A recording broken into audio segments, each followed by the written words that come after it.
Good afternoon, everybody. Uneducated Economist here. I was reading this headline. It said something about like inflation fears easing. So I put that into the Google search and hit the news feed just to see what would come up. And I was amazed by how many articles that I found, how many news outlets had that in their headlines. Inflation fears easing. And now it's not surprising, to me anyway, to hear that some of these businesses out there are not expanding. That's not a surprise to me. Now think about it in the new construction market. New construction is a major driver of this economy. If houses are being built, that is a lot of labor, that's a lot of money being spent, it's equipment, there's a lot of stuff that takes place when new construction is booming. Right now, we have housing starts that are slowing down. This is a problem. Think about it. Let's take it down just a little bit to like the average guy like me working out at the lumberyard. I do retail sales for a living. I sell deck packages during the summertime. It's one of my major projects that I push out there. Last year, the year before, if I was to sell an average deck package, it would be somewhere around $2,000. I wouldn't be surprised to sell anywhere from, say, 4 of them a day. $8,000 worth of deck packages every day during the summertime. Maybe some days I wouldn't sell any. Maybe some weeks I wouldn't sell any. Maybe some weeks I would sell 20. So we think about the average deck package being $2,000 just a few years ago. I would sell 4 of them. $8,000 worth of deck packages. That's 4 deliveries, 4 forklift operations. That's 4 potential sales of tape measures, saw blades, levels, shovels, who knows, whatever it takes to build a deck. This year, I sell 1 deck for $8,000. The amount of money being invested into real estate probably has gone up, but the amount of starts is going down. The amount of projects that are taking place is dropping. That's deflation. That's less people building. Think about it like this. Restaurants and other businesses, like I was reading an article about how an amusement park had to deal with the same thing.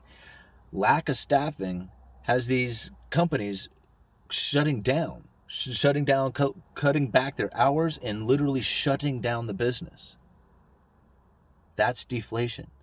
That's less transactions taking place. See, what's happened right now is that there was this huge supply constraint. And with this supply constraint at the same time met this huge demand coming from stimulus packages and forbearances and moratoriums. So everybody had a lot of money to spend, but they didn't have to really go out there and earn it. So they were willing to spend it on whatever they needed to, whatever they wanted to. And it depleted the inventories out there. Domestic suppliers, domestic producers, they loved it. They really enjoyed the price elevations that have taken place since then. I mean, just look at lumber itself. All the local lumber producers are now earning top dollar for their product. But soon they're going to be met with imports. Soon they're going to be met with more supply. Soon they're going to be met with not the condition that they have been in for the last year. They're going to be back into the same old condition that they were in, where things are not in the huge demand that they are right now due to the stimulus and moratoriums and forbearances that they were going through. But instead, they're going to have to meet a demand coming from the working class, from the working people. That's going to be a huge shock to the producers out there, to the sellers, to the wholesalers, as stimulus checks run out, as imports, cheaper supply starts coming in. There's going to be price wars coming into the future as these elevated prices start meeting supply. And you can already see that there's going to be issues with the Federal Reserve needing to raise interest rates. They are going to have to cut back on the quantitative easing. There is too much liquidity in the system, and you can see it tearing the repo market up. $485 billion today, something like that. This was a facility that got almost no use just a couple of months ago. Now has $485 billion going to it. This is money that has no place to go. And they need to park it somewhere, and they're parking it at the Federal Reserve on an overnight basis in exchange for treasuries. See, this is the exact opposite of what took place during the not QE of September of 2019. See, all the banks ran out of money. There was a huge tax payment, and all that money went up to the Treasury. And all the banks were like, man, we don't have any cash to operate with. And the Federal Reserve was like, no problem. We're going to take treasuries off your balance sheet, and we're going to hand you a bunch of cash. And we're going to do this every day until, things start balancing out. Well, what ended up happening was they did it every day until quantitative easing kicked in. Then they started purchasing $80 billion a month worth of these treasuries, and the need for the repo just faded away. Well, now it's back because there's too much liquidity in the system. See, before there wasn't enough, and the Fed needed to inject liquidity into the system. Now there's too much, and they're trying to pull it out.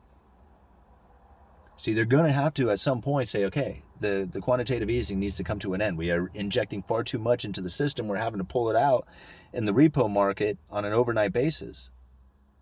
Then you got Yellen over there going, you know what?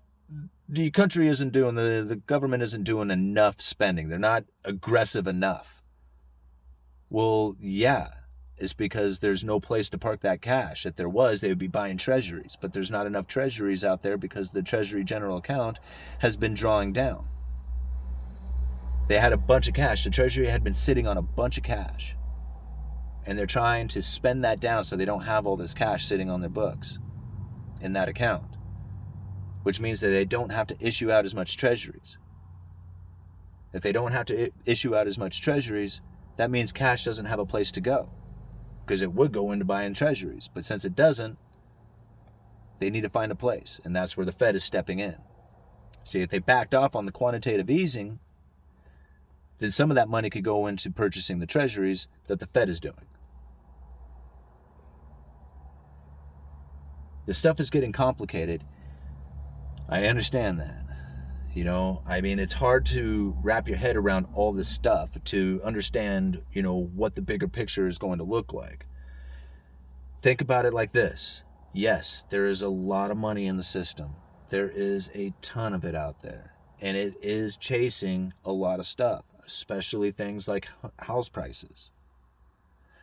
But there's another avenue besides just price increases. It's the amount of transactions that are happening out there. And this is slowing down. They want to point at vacations and restaurants and stuff like that opening up as though that's going to be the driver of the economy. It's going to look pretty good for a little while as everybody starts to enjoy their summer. But the real driver of the economy is housing, is real estate. And man, is there not a problem taking place up there right now.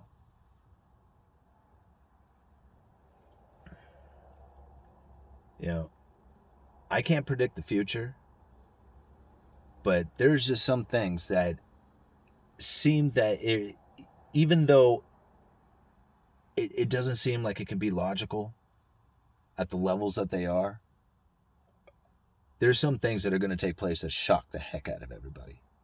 And one of them is going to be a major deflationary spiral where the dollar bubbles, like literally the dollar becomes the number one thing that you could ever possibly have. And so many people shake their head when I say that, but I truly believe that could be a scenario. There is a lot of debt out there, a lot of it, and it is all due in dollars. And if anybody was ever to try and get out of the dollar, you have to pay that debt off to do it. That is going to put a huge demand on dollars. And the more they try to get out of the debt, the harder it will be to get the dollars. The less dollars there will be, and the more demand for them will grow.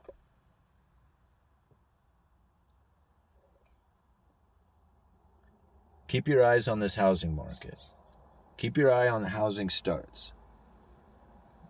You know, a lot of people point at permits saying that permits are like, growing. Doesn't matter. Permits are a preliminary effect. You need a permit to get the housing starts.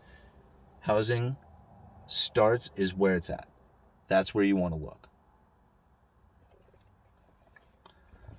All right, uneducated economist, you guys let me know.